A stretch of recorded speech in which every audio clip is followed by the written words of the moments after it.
Howdy there, true believers. Welcome back to New World Nerds. I'm Superman Nico, and I know what you're thinking. Why'd you get the guns out? Because sun's out, bro. Welcome to summer 2019. For those of you who watch the every Pixar movie rank, thank you very much, and thank you for tuning into this video. In this video, I'm going to be reviewing Toy Story 4 that just came out. It's really hard to review Toy Story movies without bringing nostalgia and personal preference into it, so those are going to be included. Spoiler warning issued here. Go stop the video, watch the movie, come back, restart the video, like, comment, subscribe, do all that cool stuff. Here we go. I think we all thought that Toy Story 3 was a great ending to a great trilogy. I'm not sure if any other franchises put out 4 stellar entries into a franchise without having like a Kingdom of the Crystal Skull in there. Hollywood has conditioned me personally not to expect anything from first installments. I'm looking at you, Shrek the Fourth. I'm looking at you, Kingdom of the Crystal Skull. Pixar as a studio really knocks it out of the park most of the time. So to have your tentpole franchise, your biggest franchise, Toy Story, have 4 straight great installments is really quite remarkable. If you couldn't tell by now, I really did like Toy Story 4. At the end of Toy Story 3, I was like, okay, I learned the lesson. It's time to grow up. Just because you love something doesn't mean you can't let it go, so it can continue to grow. And in this one, I was like, wait, even after you grow up, you can still do more growing up. There's other lessons to learn. It seems like Toy Story has a lesson to teach us every 10 years. So I expect in 2030, I'm going to get another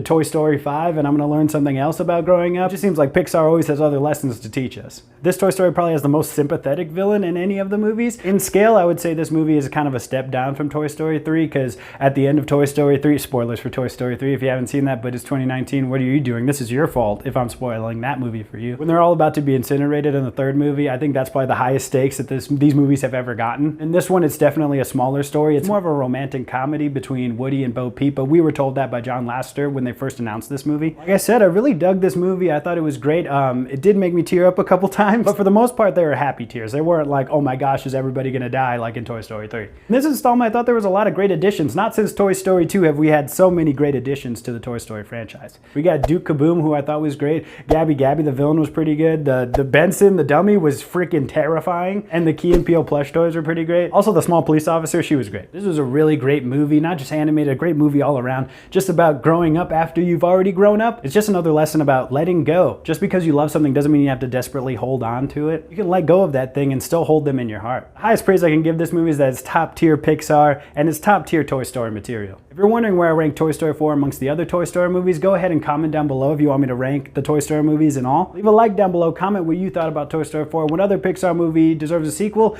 or whatever Pixar project you're looking forward to. Subscribe down below and follow us on Twitter at New World Nerds. Thank you guys so much. Keep nerding out there, true believers.